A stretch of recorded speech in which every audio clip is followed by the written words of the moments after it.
السلام علیکم فرینڈز آج ہم بات کرنے والے ہیں ایک ایسے ڈاکو کے بارے میں جس نے 100 افراد کی قتل، ہاتھی دانت اور سندل کی لکڑی کی اسمگلنگ کرنے والے انڈیا کے بدنام زمانہ ڈاکو ویرپن نے 80 کی دہائی سے لے کر نئی صدی کی شروعات تک تامل ناڈو اور کرناٹک کی حکومتوں کو ناکوں چنے چبائے۔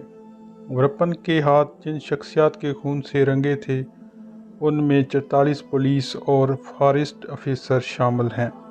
یہی نہیں بلکہ انہوں نے 1000 ہاتھیوں کے دانت حاصل کرنے کے لیے انہیں موت کی گھاٹ اتار دیا، غیر قانونی طریقے سے بیچ دی، جس کی مالیت کروڑوں روپے تھی۔ ویرپن بدنام زمانہ انڈین ڈاکو اور شکاری تھے جو سینتامنگم وائلڈ لائف سینکچری کے جنگلات اور آس پاس کے علاقوں میں واردات کرتے تھے۔ یہ علاقہ جنوبی انڈین کی ریاستوں کرناٹک، تامل ناڈو اور کیرالہ تک پھیلا ہوا تھا۔ ان کی سرگرمیاں بنیادی طور پر ان ریاستوں کے گھنے جنگلات اور دور دراز علاقوں پر مرکوز تھیں۔ وہ گالوں تک پھیلی اپنی بڑی بڑی مونچھوں کی وجہ سے وہ منفرد پہچان رکھتے تھے اور اخبار میں ان کی تصویر شائع ہونے کے بعد کئی مردوں نے ان کی اس سٹائل کو اپنایا تھا۔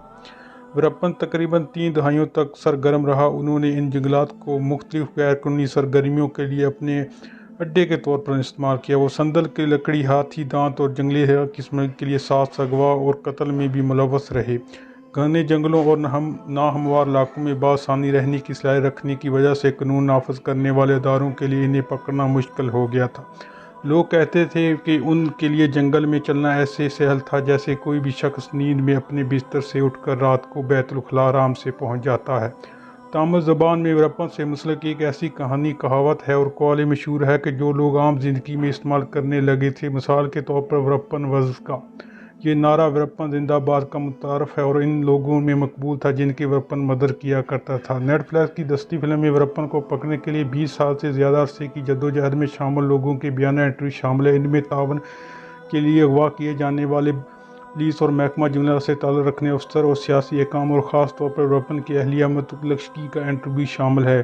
متھولکشمی کو تامل زبان میں ویرامل کے نام سے جانا جاتا جس کا مطلب ویرپن کی عورت بیوی لیا جاتا تھا۔ 80 کی دہائی میں جب انہوں کی شادی ہوئی تو متھولکشمی کی عمر بیض 15 سال تھی جبکہ عمر 39 سال۔ یہ محبت کی شادی تھی جس کے بعد متھولکشمی نے 2 بیٹیاں ودیا اور برپا کو جنم دیا جنہوں نے اپنے باپ کو ساری زندگی میں کچھ ہی دن کے لیے دیکھا۔ متھولکشمی نے اپنے پنوں کا بھرپور ساتھ دیا لیکن ایک ایسا بھی ہے جب ویرپن کو اپنی ہی بیوی پر مخبری کا شک ہوا۔ ناڈو کی کرناٹک حکومت نے ویرپن کو پکڑنے کی مسلسل ناکام کوششوں کے بعد 1991 میں TSS اسپیشل فورس ٹاسک بنائی جس میں افرادی قوت ایک وقت میں 5000 اہلکاروں کے ساتھ پہنچی، مگر پھر بھی ویرپن ان کی پہنچ سے بہت دور رہے۔ لوگ انہیں جنگلات کا دیوا مانتے تھے اور جدائی طاقت کا حامل قرار دیتے تھے۔ انہوں نے کئی جگہ لوگوں کے حقوق کی بات کی اور ان کی مدد بھی کی جس کی وجہ سے کچھ لوگ انہیں فرشتہ گرد تھے، مگر 120 افراد قتل بھی انہی کے ہاتھوں ہوا جن کے خاندان انہیں شیطان صفت مانتے تھے۔ ایک رہا ہونے والی مرغی کا بیان ہے کہ ویرپن جنگل کو اتنا جانتا تھا کہ جیسے پیدا ہی وہیں ہوا ہو۔